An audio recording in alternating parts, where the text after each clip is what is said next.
Hello mga kamarsi!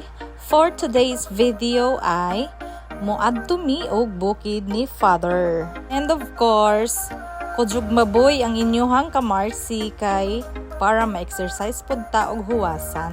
Muuban tuod ko kang papa magbahog og iyahang mga isda sa bukid.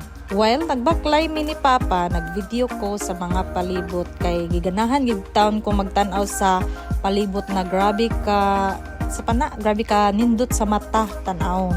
Syempre, dili pod mawala ang pag-video sa akong naong. Wow. Of course, kinahanglan gyapon ni bandera ang naong bisa pag gamitan natog filter, no. Bisod pod og maot tata di nato gamitag filter.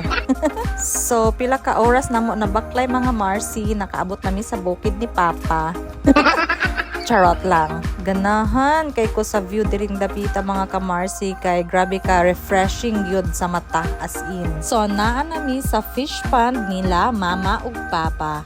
Og sa dihang namahog na si Father mga ka-Marcy. Niya mga ka-Marcy, nagbahog na si Papa sa iyahang mga isda, sa iyang mga tilapia.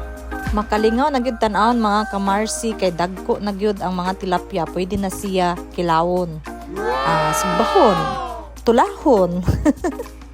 Pero angon ni Papa, dili pa daw, paabton pa daw niya og isa ka bulan kay wala pa man ni nagbulan gikan pag buhi diri sa fish pond. So mao to mga ka-Marcy, maghulat ta ani og June puhon.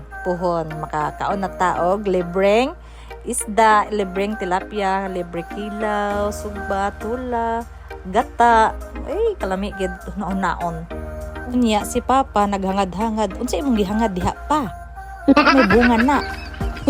So humagpamahog mga ka-Marcy, muuli na mi sa balay. Unya magbaklay na pod mi og 2 hours and 53 minutes. Wow, giurasan di ay. Ang mga ka-Marcy na dool lang siya. Na lang sa mga 10 to 15 to 20 minutes. So pila man jud tinang.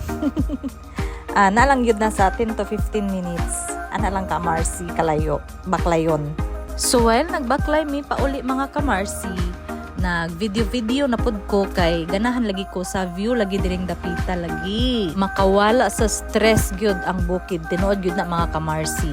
Kung pwede pa lang lagi magbalay sa bukid, nagbalay na ko galing kay lisod ang pagdala sa mga materialis dito.